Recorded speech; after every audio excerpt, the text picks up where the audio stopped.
Hello friends. అందరికీ hi, welcome to VJ studies. ఈరోజు మనం ఈ వీడియోలో డైలీ కరెంట్ అఫైర్స్లో భాగంగా జనవరి 28 2026 వార్తల్లో నిలిచినటువంటి ప్రధానమైనటువంటి జాతీయ అంతర్జాతీయ అంశాలు, మరి వార్తల్లో నిలిచినటువంటి ముఖ్యమైనటువంటి అవార్డ్స్, మరి వ్యక్తులు వారి యొక్క పూర్తి సమాచారం గురించి మనం ఈ వీడియోలో డిస్కస్ చేద్దాం. మరి వీడియో చూసే ప్రతి ఒక్కరూ తప్పకుండా లైక్ చేయండి. కొత్తగా మన ఛానల్ చూస్తే సబ్స్క్రైబ్ చేసుకోండి. ఈ ఆలస్యం చేయకుండా మనం ఇవాళ మొదటి టాపిక్ అయితే స్టార్ట్ చేద్దాం. వీడియో అయితే ఎక్కువ మంది చూస్తున్నారు, చాలా తక్కువ మంది లైక్ చేస్తూ ఉన్నారు. ప్రతి ఒక్కరూ లైక్ చేస్తే మరిన్ని ఇంపార్టెంట్ టాపిక్స్ పైన అండ్ ఇంకొంచెం ఎలాబొరేటెడ్గా కాన్సెప్ట్స్ని అయితే అప్డేట్ చేయడానికి మనకు ఒక జస్ట్ మీరు ఇచ్చేటటువంటి ఆ లైక్ కామెంట్ అనేది మన యొక్క క్లాసెస్కి మంచి సపోర్ట్ ఇస్తుంది. అందరూ కూడా కొంచెం బాగా సపోర్ట్ చేయండి. ఖచ్చితంగా మీ ఫ్రెండ్స్కి షేర్ చేయండి. ఇవాళ మనం ఫస్ట్ టాపిక్ చూద్దాం. Very important topic. భారత సుప్రీంకోర్టు యొక్క చారిత్రక పరిణామం. ఈరోజు ప్రధానంగా మనకి ఇంపార్టెన్స్ ఏంటి అంటే, సుప్రీంకోర్టు భారతదేశంలో ఏర్పాటు చేయడం జరిగింది ఎప్పుడు? 1950 జనవరి 28. దీనికి సంబంధించి మనం పూర్తిగా సమాచారాన్ని తెలుసుకుందాం. ముఖ్యంగా మనకి భారతదేశంలో సుప్రీంకోర్టు అనేది ఏర్పాటు కావడానికి ముందు చారిత్రక పరిణామాలు ఏమున్నాయి అనేది మనం చూస్తే 1772 74లో బ్రిటిష్ గవర్నర్ జనరల్ అయినటువంటి వారన్ హేస్టింగ్స్ భారతదేశంలో ఒక వ్యవస్థీకృత న్యాయ వ్యవస్థను ప్రవేశపెట్టారు. మరి దీని ఫలితంగా మనకి ఈస్ట్ ఇండియా కంపెనీ ఏం చేసింది? రెగ్యులేటింగ్ చట్టం 1773ను తీసుకురావడం జరిగింది. మరి దీని ప్రకారం 1774లో మార్చి 16న కలకత్తాలోని పోర్ట్ విలియంలో దేశంలో తొలి సుప్రీంకోర్టును ప్రారంభించారు.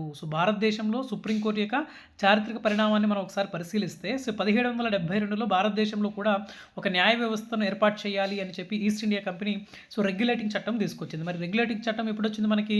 1773లో దీన్ని ఏర్పాటు చేస్తే 1774 మార్చి 16న దానికి అనుగుణంగా అంటే రెగ్యులేటింగ్ చట్టానికి అనుగుణంగా భారతదేశంలో తొలి సుప్రీంకోర్టును ఎక్కడ ఏర్పాటు చేస్తారు అంటే కలకత్తాలోనే పోర్ట్ విలియంలో. ఎప్పుడు?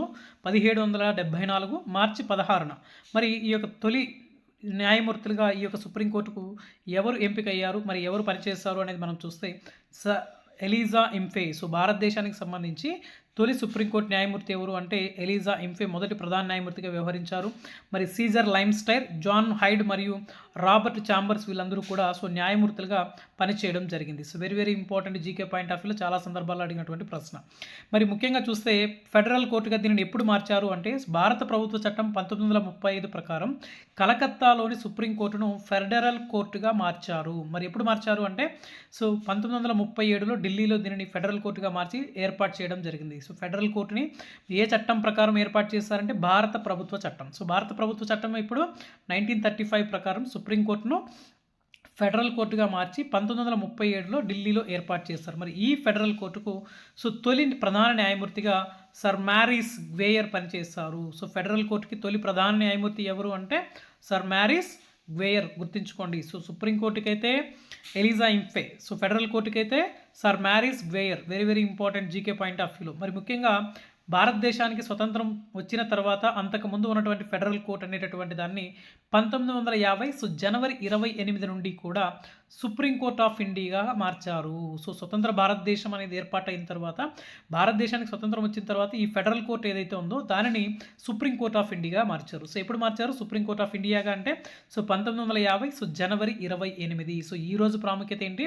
భారతదేశంలో సుప్రీంకోర్ట్ అనేటటువంటిది సుప్రీంకోర్ట్ ఆఫ్ ఇండియా అనేది ఎప్పుడు ఆవిర్భవించింది అంటే 1950 జనవరి 28 అనమాట. మరి ఇది ప్రారంభమైనప్పుడు ఒక ప్రధాన న్యాయమూర్తి మరియు 7 ఇతర న్యాయమూర్తులు ఉండేవారు. అంటే 1+7 మాత్రమే ఆ సమయంలో ఉండేవాళ్ళు అనమాట. మరి భారతదేశంలో తొలి ప్రధాన న్యాయమూర్తి ఎవరు అంటే హెచ్జే కానియా. ఆయన్నే మనం హరిలాల్ జే కానియా అనేసి పిలుస్తూ ఉంటాం. భారతదేశ తొలి ప్రధాన న్యాయమూర్తి అంటే హరిలాల్ జే కానియా.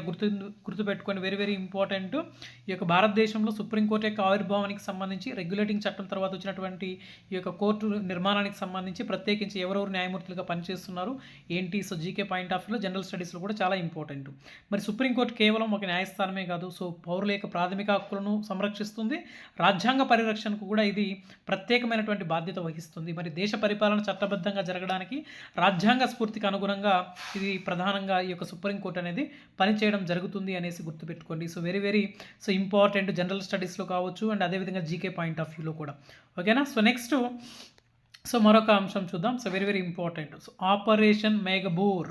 ఆపరేషన్ మేఘబూర్ ప్రత్యేకంగా వార్తల్లో నిలవడం జరిగింది. మరి ఈ ఆపరేషన్ ఎక్కడ జరిగింది అంటే ఆపరేషన్ మేఘబూర్ అనేది సో జార్ఖండ్‌లోని పశ్చిమ సింగభూమ్ జిల్లాలో నిర్వహించడం జరిగింది. సో ఇది ప్రత్యేకించి సిఆర్‌పీఎఫ్ మరియు జార్ఖండ్ పోలీసులు సంయుక్తంగా చేపట్టినటువంటి ఆపరేషన్ ఇది ఆపరేషన్ మేఘబూర్ ఏ రాష్ట్రంలో జరిగింది? సో జార్ఖండ్ రాష్ట్రంలో.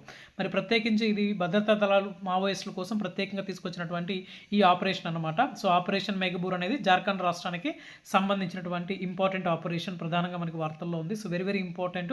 సో ఆపరేషన్ మేఘబూర్ ఎవరి కోసం ప్రత్యేకంగా నియమించారు అంటే ఇది ఎవరైతే మనకి మిలిటెంట్స్ ఉన్నారో ఈ యొక్క ప్రత్యేకించి ఈ యొక్క నక్సలైట్స్ ఎవరైతే ఉన్నారో వాళ్ళని మావోయిస్టులని ఎవరైతే ఉన్నారో వాళ్ళని ప్రత్యేకించి పట్టుకోవడం కోసం జార్ఖండ్ ప్రభుత్వం తీసుకొచ్చినటువంటి ఇంపార్టెంట్ ఆపరేషన్ అనమాట. సో నెక్స్ట్ అంతర్జాతీయ నావికా దళాల సమీక్ష. So international fleet review IFR international fleet review 2026 అనేటటువంటిది దాదాపుగా 10 ఏళ్ల విరామం తర్వాత సో 2026 ఫిబ్రవరి 15 నుండి 20 వరకు కూడా మన యొక్క విశాఖపట్నం తీరంలో నిర్వహించబోతూ ఉన్నారు. సో గుర్తుంచుకోండి. సో దాదాపు 10 ఏళ్ల విరామం తర్వాత ఈ IFR 2026 వేడుకలు ఎక్కడ జరగబోతున్నాయి? మనకి విశాఖపట్నంలో జరగబోతూ ఉన్నాయన్నమాట. మరి గతంలో 2016లో కూడా ఇదే వేదికగా అంటే విశాఖపట్నంలోనే వీటిని నిర్వహించారు. మరి ఈసారి దీని యొక్క ప్రధానమైనటువంటి థీమ్ ఏంటి అంటే సో యునైటెడ్ త్రూ ఓషన్స్ అంటే సముద్రాల ద్వారా ఏకమవుదాం అనే ఒక థీమ్తో ఈ యొక్క ప్రత్యేకమైనటువంటి కార్యక్రమాలని నిర్వహించబోతూ ఉన్నారు. మరి సముద్ర భద్రత, స్థిరత్వం మరియు దేశాల మధ్య సహకారాన్ని పెంపొందించడం కోసం ప్రధానంగా ఈ యొక్క కార్యక్రమాన్ని విశాఖపట్నంలో నిర్వహించబోతున్నారు. ఎప్పుడు అంటే 2026 ఫిబ్రవరి 15 నుండి 20 వరకు కూడా. మరి దాదాపుగా 61 దేశాలు ఈ యొక్క సదస్సులో ప్రత్యేకించి ఈ యొక్క విన్యాసాలు పాల్గొనబోతున్నాయి.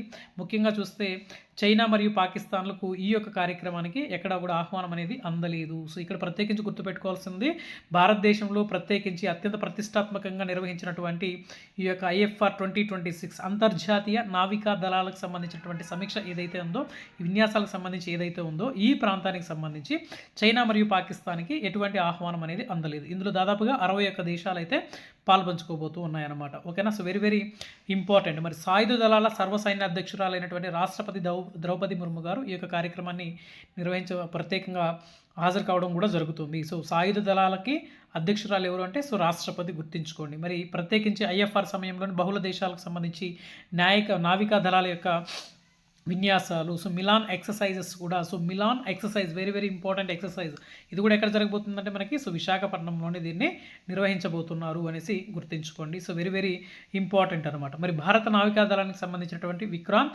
విక్రమాదిత్య ఎయిర్ క్రాఫ్ట్ క్యారియర్లు, జలంతర్గాములు మరియు స్వదేశీ పరిజ్ఞానంతో తయారైన యుద్ధ నౌకలు ఏవైతే ఉన్నాయో ఇవన్నీ కూడా ఆ యొక్క ప్రదర్శనలో పాల్పంచుకోబోతూ ఉన్నాయన్నమాట. సో వెరీ ఇంపార్టెంట్ కార్యక్రమం ఇది గుర్తుంచుకోండి. నెక్స్ట్ మరొక ఇంపార్టెంట్ వార్తల్లో ప్రధానంగా మనకి ఆంధ్రప్రదేశ్లో విమానాల తయారీ కేంద్రాన్ని ఏర్పాటు చేయబోతూ ఉన్నారంట. సో ఆంధ్రప్రదేశ్లో విమాన తయారీ కేంద్రాన్ని ఏ సంస్థ ఏర్పాటు చేయబోతుంది, మరి ఎక్కడ దీన్ని ఏర్పాటు చేయబోతున్నారనేది చూద్దాం. సో ముఖ్యంగా మనకి బ్రెజిల్ దేశానికి సంబంధించినటువంటి విమాన తయారీ సంస్థ అయినటువంటి ఎంబ్రాయర్ అనేటటువంటిది ఏపీ ప్రభుత్వంతో ప్రత్యేకంగా ఒక ఒప్పందాన్ని తీసుకొని ప్రత్యేకించి ఆదాని డిఫెన్స్ అండ్ ఏరోస్పేసెస్ కూడా ఇందులో భాగస్వామ్యంగా ఉంటూ ఆంధ్రప్రదేశ్లో విమాన తయారీ కేంద్రాన్ని ఏర్పాటు చేయబోతూ ఉన్నారు. మరి ప్రత్యేకించి దీన్ని ఎక్కడ ఏర్పాటు చేయబోతున్నారు అంటే మనకి అనంతపురం జిల్లా. సో ఇది అనంతపురం జిల్లాలోనే ఎందుకు ఏర్పాటు చేయబోతున్నారంటే ఇది బెంగళూరుకి సమీపంగా ఉండటం వల్ల ఈ ప్రాంతంలో విమానాల తయారీ కేంద్రానికి అనువైనదిగా ఉంటుందని చెప్పి ప్రభుత్వం భావిస్తూ ఉంది. మరి ఇక్కడ ప్రత్యేకించి ఏరో ఏవియేషన్ సంస్థ ఇప్పటికే దాదాపుగా 1800 కోట్ల పెట్టుబడితో ఒక కేంద్రాన్ని ఏర్పాటు చేసేందుకు కూడా అనుమతులు పొందడం జరిగింది. మరి రాజధాని ప్రాంతంలో కూడా ఈ కేంద్రాన్ని ఏర్పాటు చేసే అంశాన్ని ప్రస్తుతం ప్రభుత్వం పరిశీలిస్తూ ఉందన్నమాట. నెక్స్ట్ ముఖ్యంగా చూస్తే Lepakshi knowledge hub. So Sathya Sai జిల్లా కొండికొండ సమీపంలో సుమారు 8,844 ఎకరాల భూమిని పారిశ్రామిక పార్కు అభివృద్ధికి ప్రభుత్వము సో ప్రతిపాదించడం కూడా జరిగింది. సో అది కూడా గుర్తుపెట్టుకోండి. మరి ప్రత్యేకించి పారిశ్రామిక రంగానికి సంబంధించి సో విమాన తయారీ కేంద్రం అనేది అనంతపురం జిల్లాలో ఏర్పాటు చేయబోతూ ఉన్నారు. మరి ఇది ఏ దేశంతో ప్రత్యేకించి ఆంధ్రప్రదేశ్ ప్రభుత్వం ఒప్పందం చేసుకుంది అంటే సో బ్రెజిల్ దేశానికి సంబంధించినటువంటి ఎంబ్రాయిడర్కి సంబంధించినటువంటి ఎయిర్ ఈ యొక్క విమానాల తయారీ సంస్థ ఏదైతే ఉందో సో దాంతో ప్రత్యేకంగా ఒప్పందం చేసుకోవడం జరిగింది. సో వెరీ ఇంపార్టెంట్ అనమాట ఆంధ్రప్రదేశ్కి సంబంధించినటువంటి సో రీజనల్ కరెంట్ అఫైర్స్ సంబంధించి గుర్తుంచుకోండి. సో నెక్స్ట్ అదేవిధంగా మనం చూసినట్లయితే వెరీ ఇంపార్టెంట్ మరొక అంశం లవ ఆలయ పునరుద్ధరణ. సో లవ ఆలయ పునరుద్ధరణ. మరి ఈ యొక్క ఆలయం అనేది ప్రత్యేకంగా మనకి ఇటీవల వార్తల్లో నిలిచింది. మరి పాకిస్తాన్లోని చారిత్రక ప్రదేశం, చారిత్రాత్మక ప్రాంతమైనటువంటి లాహోర్ కోటలో ఉండేటటువంటి శ్రీరాముడి కుమారుడైనటువంటి లవుడు. సో శ్రీరాముడికి ఇద్దరు కుమారులు. సో లవుడు మరియు కుషుడు ఇద్దరు ఉన్నారు, లవకుశులు. మరి అందులో లవుడు అయినటువంటి ఎవరైతే ఉన్నారో ఆయనకు సంబంధించినటువంటి ఆలయాన్ని పునరుద్ధరిస్తున్నారు. సో పంజాబ్ ప్రావిన్స్ ప్రభుత్వ సంస్థ ఈ ఆలయాన్ని పాక్షికంగా మనకి 2018లో పునరుద్ధరించగా ప్రస్తుతం ఆ ప్రక్రియ అనేది పూర్తయి అందుబాటులోకి రావడం జరిగింది. మరి హిందువుల విశ్వాసం ప్రకారము ఈ యొక్క లవా పేరు మీదుగానే సో లాహోర్ అనే పేరు వచ్చిందని సో పురాణాలు చెప్తూ ఉంటాయి.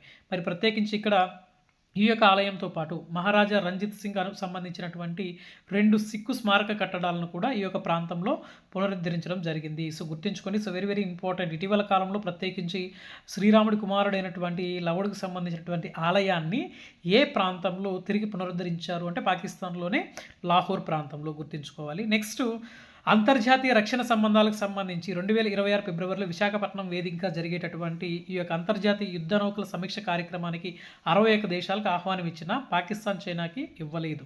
మరి ప్రత్యేకించి ఇక్కడ మరొక ముఖ్యమైనటువంటి అంశం చూస్తే మనకి ప్రాంతీయ ఉద్రిక్తతలు మరియు డూమ్స్ డే గడియారం, ప్రపంచ వినాశనానికి సూచికగా డూమ్స్ డే గడియారం అనేటటువంటిది పూర్తిగా ఒక ఇంపార్టెంట్ అప్డేట్ని అయితే తీసుకురావడం జరిగింది. సో డూమ్స్ డే గడియారం అనేది సమయాన్ని అర్ధరాత్రికి కేవలం 85 సెకండ్ల దూరంలో ఉంచారు. అంటే ఇలా సమయాన్ని ముందుకు జరపడానికి గల ప్రధాన కారణం ఏంటి అంటే అంతర్జాతీయంగా జరిగేటటువంటి ఈ యొక్క ఘర్షణలు, యుద్ధాలు ఏవైతే ఉన్నాయో వీటి వల్ల ప్రాంతీయతకు సంబంధించి ప్రత్యేకించి లైఫ్ టైం అనేటటువంటిది, అంటే ప్రపంచం అనేది వినాశనానికి దగ్గర అవుతుందని చెప్పేసి ఈ యొక్క డూమ్స్ డే గడియారం అనేటటువంటిది ప్రత్యేకంగా మనకి ప్రస్తావించడం జరుగుతూ ఉంది. సో ఇది ప్రత్యేకించి మనకి బులెటిన్ ఆఫ్ ద అటామిక్ సైంటిస్ట్ల యొక్క నివేదికలో దీని గురించి ప్రస్తావించారు. డూమ్స్ డే గడియారం అనేటటువంటిది ప్రత్యేకంగా ఇటీవల కాలంలో వార్తల్లో నిలిచింది. ప్రపంచం అనేది వినాశనానికి దగ్గరగా ఉంది. ఎందుకంటే ఇప్పుడు ఇటీవల కాలంలో మనం చూసినట్లయితే సో ఇరాన్ కానీ, అమెరికా కానీ, వెన్జులాకు సంబంధించి కానీ, నెక్స్ట్ అదేవిధంగా బంగ్లాదేశ్లో జరిగేటటువంటి కొన్ని ఇన్సిడెంట్స్ ఏవైతే ఉన్నాయో అటు పాకిస్తాన్ సంబంధించి కావచ్చు, లేదా ప్రపంచవ్యాప్తంగా కూడా అనేక రకాలైనటువంటి ఆందోళనలు, ఘర్షణలు జరుగుతూ ఉన్నాయి. మరి ఈ నేపథ్యంలో ప్రపంచం అనేది వినాశనానికి దగ్గర అవుతుందని చెప్పి ఈ గడియారం ప్రత్యేకంగా సూచిస్తూ ఉందన్నమాట. సో గుర్తుంచుకోండి, వెరీ వెరీ ఇంపార్టెంట్. ఒకవేళ ఎగ్జామ్లు అడగడానికి స్కోప్ ఉంటుంది. నెక్స్ట్ స్పెయిన్ ప్రభుత్వం చారిత్రాత్మక నిర్ణయం. So very very important. మరొక అంతర్జాతీయ అంశానికి సంబంధించి చూస్తే మనం స్పెయిన్ ప్రభుత్వం చారిత్రాత్మక నిర్ణయం. సో ఏంటి ఆ యొక్క చారిత్రాత్మక నిర్ణయం అనేది మనం చూస్తే అక్రమ వలసదారులకు చట్టబద్ధత తీసుకురావడం జరుగుతుంది. అంటే తమ దేశంలో ఎటువంటి అధికారిక అనుమతులు లేకుండా నివసిస్తున్న లక్షలాది మంది అక్రమ వలసదారులు ఎవరైతే ఉన్నారో మరి వారందరికీ కూడా చట్టబద్ధత కల్పించాలని స్పెయిన్ ప్రభుత్వం నిర్ణయించింది. మరి అమెరికా మరియు ఐరోపా దేశాలు అక్రమ వలసదారులపైన కఠినమైన వైఖరి ఉన్నప్పటికీ స్పెయిన్ మాత్రం అందుకు చాలా భిన్నంగా ముందుకెళ్తూ ప్రధానంగా వార్తల్లో నిలిచింది. వెరీ వెరీ ఇంపార్టెంట్ ఇది కూడా. సో ఇటీవల కాలంలో ప్రత్యేకించి ఏ దేశం అక్రమ వలసదారులకు చట్టబద్ధతను తీసుకురావడానికి నిర్ణయించింది అంటే స్పెయిన్ అనేసి గుర్తుపెట్టుకోవాలి. మరి దాదాపుగా వలసదారులు ఈ చట్ట పరిధిలోకి రావాలి అంటే వాళ్ళు ప్రత్యేకించి 2025 డిసెంబర్ 31 కంటే ముందు స్పెయిన్ చేరుకొని ఉండాలి. మరి అలాంటి వాళ్ళకి మాత్రమే ఆ చట్టబద్ధత అనేది అమల్లోకి రావడం జరుగుతుందన్నమాట. మరి స్పెయిన్లో కనీసం 5 నెలల పాటు నివసిస్తున్నట్లయితే వాళ్ళకి పూర్తిగా ఆధారాలు అనేటివి సమర్పించాల్సి ఉంటుంది అనేసి గుర్తుపెట్టుకోండి. So very very important. Okay, so next మరొక అంశం గురించి చూద్దాం. So very very important. మనకి స్పెయిన్ సంబంధించి ప్రస్తుతం ప్రధానమంత్రిగా ఎవరు పనిచేస్తున్నారంటే ఫెడ్రో సాంచేజ్ ప్రస్తుతం మనకి స్పెయిన్ ప్రధానమంత్రిగా పనిచేస్తున్నారు. సో జీకే పాయింట్ ఆఫ్ వ్యూలో గుర్తుపెట్టుకోండి. స్పెయిన్ వలస వ్యవహారాల మంత్రి ఎవరు అంటే హెల్మా షెయిజ్ అనమాట. నెక్స్ట్ హిస్టరీకి సంబంధించి, సో చారిత్రక అంశాలకు సంబంధించి మనం చూస్తే very very very very important. So రాబోయే ఏ పోటీ పరీక్షల్లో అయినా సరే సో దీని గురించి 100% ప్రశ్న రావడానికి అవకాశం ఉండేటటువంటి టాపిక్ ఇది. సో నవీన శిలాయుగపు ఆనవాళ్ళు. సో నవీన శిలాయుగపు నాటి ఆనవాళ్ళని కర్ణాటకలోని గదగ్ జిల్లాలోని లక్కుండి గ్రామంలో నవీన శిలాయుగానికి సంబంధించినటువంటి పురాతన వస్తువులను చరిత్రకారులు గుర్తించారు. So very very important. ఇటీవల కాలంలో చరిత్రకారులు ప్రత్యేకించి ఏ ప్రాంతంలో లేదా ఏ రాష్ట్రంలో నవీన శిలాయుగపు ఆనవాళ్ళు గుర్తించారు అంటే మనకి కర్ణాటకలోనే గదగ్ జిల్లాలో గుర్తించడం జరిగింది. మరి ముఖ్యంగా మనం ఒకసారి ఈ యొక్క లక్కండి గ్రామానికి సంబంధించి చూస్తే సో గతంలో ఈ గ్రామాన్ని లొక్కిగుండి అని పిలిచేవాళ్ళంట. మరి 11 మరియు 12వ శతాబ్దపు శాసనాల ప్రకారం ఈ ప్రాంతం అత్యంత సంపన్నంగా ఉండేదని, మరి అందుకే దీనిని ఇంద్రుని పురాణ రాజధాని అయినటువంటి అమరావతితో పోల్చేవారు అని చెబుతూ ఉంది. So very very important. Lakkundi గ్రామం సంబంధించి ఇటీవల ఏ రాష్ట్రంలో వార్తల్లో నిలిచింది? సో కర్ణాటకకు సంబంధించి. ఏ అంశం అంటే నవీన శిలాయుగపు ఆనవాళ్లకు సంబంధించినటువంటి అంశం అన్నమాట. మరి ఈ ప్రాంతం అనేది చాళుక్యులు, యాదవులు మరియు హొయసాలులకు సంబంధించినటువంటి రాజవంశాల పాలనలో ఈ ప్రాంతం చాలా గొప్పగా అభివృద్ధి చెందిందని చెప్పి ప్రత్యేకంగా చెప్తూ ఉన్నారు. మరి 1192లో హొయసాల పాలకుడైనటువంటి రెండవ బల్లాల కాలంలో ఇది రాజధానిగా ఉండేది. ఎవరి కాలంలో? రెండవ బల్లాల కాలంలో ఇది రాజధానిగా ఉండేదన్నమాట. మరి హొయసాలకు సంబంధించినటువంటి కట్టడాలు ఇటీవల కాలంలో మనకి 2023లో యునెస్కో జాబితాలో చోటు పొందడం జరిగింది. హొయసాలకు సంబంధించినటువంటి కట్టడాలకు సంబంధించి. ఇది గత ప్రీవియస్ కాంపిటేటివ్ ఎగ్జామ్స్లో ఏపీపీఎస్సీ నిర్వహించినటువంటి ఎగ్జామ్స్లో దీనిపైన ప్రశ్న ఇచ్చున్నాడు ఆల్రెడీ ఎగ్జామినర్. ఓకేనా? So very very important. So టంకసాల, ఆ కాలంలో లక్కుండిలో ఒక టంకసాల. సో టంకసాల అంటే ఏంటి? నాణ్యాలను ముద్రించేటటువంటి కేంద్రము లేదా ప్రాంతం అనమాట. సో ఇది కూడా చాలా ఇంపార్టెంట్. మరి ఈ ప్రాంతం ఏదైతే ఉందో ఈ లక్కుండి గ్రామం కర్ణాటక రాష్ట్రానికి సంబంధించి సో దీన్ని యునెస్కో గుర్తింపు పొందేటటువంటి అవకాశం అనేది కనిపిస్తూ ఉంది అని చరిత్రకారులు చెప్తూ ఉన్నారు. So very very important. ఇటీవల కాలంలో నవీన శిలాయుగపు ఆనవాళ్ళను ఏ రాష్ట్రంలో ఏ ప్రాంతంలో గుర్తించారు అంటే కర్ణాటక రాష్ట్రంలోని లక్కుండి గ్రామంలో గుర్తించారు అనేసి గుర్తుపెట్టుకోండి. ఓకే, నెక్స్ట్ మరొక అంశం చూద్దాం. Gulf food 2026. So Gulf food 2026 దీన్ని ఎక్కడ నిర్వహించారంటే సో దుబాయ్లో నిర్వహించడం జరిగింది ఈ యొక్క వేడుకలన్నీ కూడా. మరి మొత్తం 31 ఏళ్ల చరిత్రలో తొలిసారిగా భారతదేశం ఇందులో భాగస్వామ్య దేశం హోదాలో పాల్గొంది. సో పార్ట్నర్ కంట్రీగా గల్ఫ్ ఫుడ్ 2026 దుబాయ్ వేదికగా జరిగిన ఈ కార్యక్రమం ఏదైతే ఉందో ఆ కార్యక్రమంలో ప్రత్యేకించి పార్ట్నర్ ప్లేస్లో ఈ యొక్క ఇండియా మనకి పార్టిసిపేషన్ అనేది చేయడం జరిగింది. ఇది జనవరి 26, సో 2026, సో జనవరి 26 నుండి 30 వరకు కూడా మనకి దుబాయ్ వరల్డ్ ట్రేడ్ సెంటర్ మరియు దుబాయ్ ఎక్స్పో సిటీలోని ఎగ్జిబిషన్ సెంటర్లో దీనిని నిర్వహించబోతూ ఉన్నారు. మరి కేంద్ర వాణిజ్య మరియు పరిశ్రమల మంత్రిత్వ శాఖ, agriculture and processed food products export development authority ఇందులో ప్రత్యేకంగా పాల్పంచుకుంటూ ఉంది. మరి భారతదేశంలో 25 రాష్ట్రాలు మరియు కేంద్రపాలిత ప్రాంతాల నుండి దాదాపుగా అనేక మంది ఈ యొక్క ఆహార ఉత్పత్తులకు సంబంధించినటువంటి ఉత్పత్తులని ఆయా రాష్ట్రాలు ఆ ప్రాంతాల్లో ప్రత్యేకంగా ఉండే వంటకాలు ఏవైతే ఉంటే వాటన్నిటిని కూడా అక్కడ ప్రదర్శించడం జరుగుతూ ఉందన్నమాట. So very very so important, గుర్తుంచుకోండి. ఓకేనా? So next important awards. Jeevan Raksha Padak అవార్డులు 2025. సో జీవన్ రక్షా పథక్ అవార్డులు 2025. సో ప్రాణాలను కాపాడటంలో విశేషమైనటువంటి సాహసాన్ని ఎవరైతే ప్రదర్శించున్నారో వారి 30 మంది వ్యక్తులకి రాష్ట్రపతి ద్రౌపది ముర్ము 2025 సంవత్సరానికి గాను జీవన రక్షా పథక్ అవార్డులను ప్రకటించడం జరిగింది. సో జీవన్ రక్షా పథక్ అవార్డులు ఎవరికి ఇస్తారు? ఎవరికైతే ప్రాణాలను ఏదైనా ప్రాణాపాయ స్థితిలో ఉండి ఎవరైతే ప్రొటెక్ట్ చేస్తారో అలాంటి వ్యక్తులు ఎవరైతే ఉంటారో వాళ్ళని గుర్తించి ఈ ప్రత్యేకమైనటువంటి అవార్డ్స్ని అందజేయడం జరుగుతుంది. ఇవి 30 పురస్కారాలని ప్రత్యేకించి 3 విభాగాలుగా విభజించారు. అవి ఏంటి అంటే, ఒకటి సర్వోత్తమ జీవన రక్ష పథక్ 6 మందికి, ఉత్తమ జీవన రక్ష పథక్ 6 మందికి, జీవన రక్ష పథకు 18 మందికి, అంటే మొత్తము 30 అవార్డ్స్ని అందజేయడం జరిగింది. అంటే 30 మందిని ఎంపిక చేయడం జరిగింది. ఇందులో మరణ అనంతరం 6గురికి ఈ యొక్క పురస్కారాలను ప్రకటించారు. అంటే ఈ యొక్క అవార్డు ఉద్దేశం ఏంటి అంటే, ఎవరైనా నీటిలో మునిగిపోతున్న వారిని కాపాడడం, ప్రమాదాలు, అగ్ని ప్రమాదాలు, విద్యుత్ షాకు, ప్రకృతి వైపరీత్యాలు, గనులలో రక్షణకు సంబంధించి కానీ ఇలాంటి ప్రమాదకరమైన పరిస్థితుల్లో ఎవరైతే సో ఇతరుల యొక్క ప్రాణాలను కాపాడతారో అలాంటి వాళ్ళకి ఇచ్చేటటువంటి అవార్డే జీవన రక్షా పథక్ అవార్డులు. గుర్తుంచుకోండి. So very very so important. మరి ఇందులో ప్రత్యేకించి చూస్తే ఈ యొక్క అవార్డులు అనేటివి మనకి 1961లో స్థాపించారు. మరి ప్రతి ఏటా కూడా ఈ అవార్డ్స్ని అందిస్తూ ఉంటారు. మరి ముఖ్యంగా చూస్తే మనకి సర్వోత్తమ జీవన రక్ష పథక్ అవార్డుకి ఎవరైతే విన్ అవుతారో వాళ్ళకి 2 lakhs ఇస్తారు. అదే ఉత్తమ జీవన రక్షా పథక్ గ్రహీతలు ఎవరైతే ఉంటారో వాళ్ళకి 1.5 lakhs ఇస్తారు. అదే జీవన రక్షా పథక్ గ్రహీతలు ఎవరైతే ఉంటారో వాళ్ళకైతే సో 1 lakh వరకు కూడా అందజేయడం జరుగుతూ ఉంటుంది అనేసి గుర్తుంచుకోండి. సో వెరీ వెరీ ఇంపార్టెంట్ అనమాట. ఓకే, సో ఇవి మనకి ఈరోజు ప్రధానంగా వార్తల్లో ఉండేటువంటి ముఖ్యమైనటువంటి అంశాలు. మరి ఇవాళ మనం డిస్కస్ చేసినటువంటి అంశాల గురించి క్విక్ రివిజన్ ఒకసారి చూద్దాం.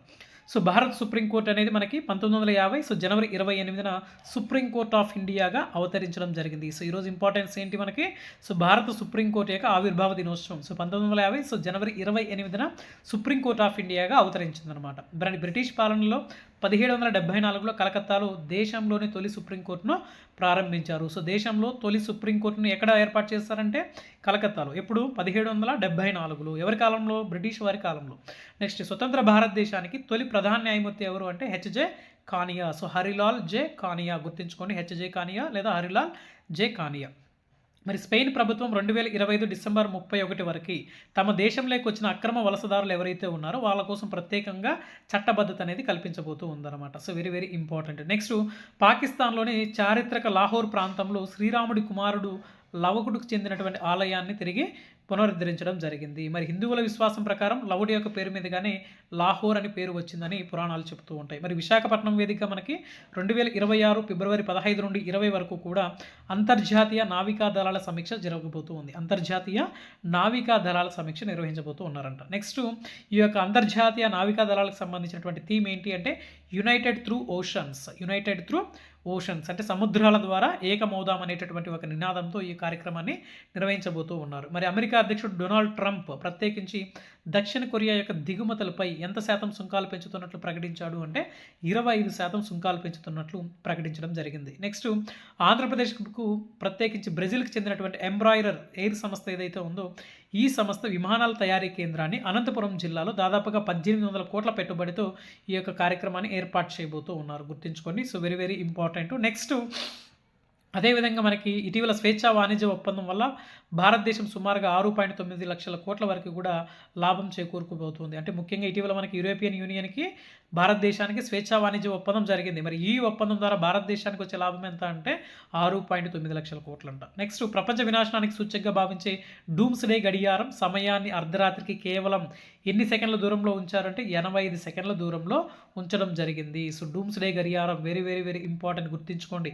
ఎగ్జామ్లో రాబోయే పోటీ పరీక్షలో దీని గురించి అడగడానికి ఆస్కారం ఉంది. నెక్స్ట్ 2025-26 ఆర్థిక సంవత్సరంలో భారత ఆర్థిక వృద్ధి రేటు భారత ఆర్థిక వృద్ధి రేటు ప్రధానంగా ఎంత శాతంగా నమోదు కావచ్చని అంచనాలు వేయడం జరిగింది అంటే 7.4%.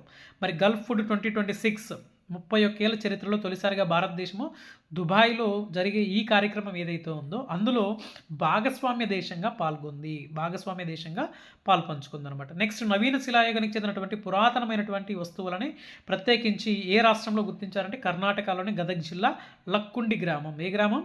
లక్కుండి గ్రామం. ఇటీవల కాలంలో వార్తల్లో నిలిచినటువంటి లక్కుండి గ్రామం ఏ రాష్ట్రంలో ఉంది అంటే కర్ణాటక. గుర్తుంచుకోవాలి. దీని ప్రత్యేకత ఏంటి? నవీన శిలాయుగానికి చెందినటువంటి అతి పురాతన వస్తువులని అక్కడ గుర్తించడం జరిగిందంట. నెక్స్ట్ సో రాష్ట్రపతి ద్రౌపది ముర్ము 2025 సంవత్సరానికి గాను ఎంతమందికి జీవన రక్ష పథక్ అవార్డులు అందించారు అంటే దాదాపుగా 30 మందికి ఈ అవార్డులు ప్రకటించడం జరిగింది. మరి ఆపరేషన్ మేఘబూర్ ఏ రాష్ట్రంలో నిర్వహించారంటే సో జార్ఖండ్. గుర్తుంచుకోండి. 2025లో మేలో జరిగిన ఆపరేషన్ బ్లాక్ ఫారెస్ట్ కూడా ప్రత్యేకంగా ఈ యొక్క నక్సలైట్లకు సంబంధించింది. ఇది కూడా మనకి జార్ఖండ్ రాష్ట్రంలోనే నిర్వహించారు. ఆపరేషన్ బ్లాక్ ఫారెస్ట్ ఒకటి, operation Meghaburu. Very very important operations ఇవన్నీ కూడా. ఓకే. సో ఇది ఇవాళ మనకు ప్రధానంగా ఉండేటటువంటి ముఖ్యమైనటువంటి కరెంట్ అఫైర్స్ సంబంధించి. ఓకే ఫ్రెండ్స్, ఇది ఈ వీడియోకి సంబంధించి. సో వీడియో నచ్చిన వాళ్ళు ఖచ్చితంగా లైక్ చేయండి, మీ ఫ్రెండ్స్కి తప్పకుండా షేర్ చేయండి. కొత్తగా మన ఛానల్ చూస్తే సబ్స్క్రైబ్ చేసుకోండి. Okay. So thank you for watching. So thank you so much.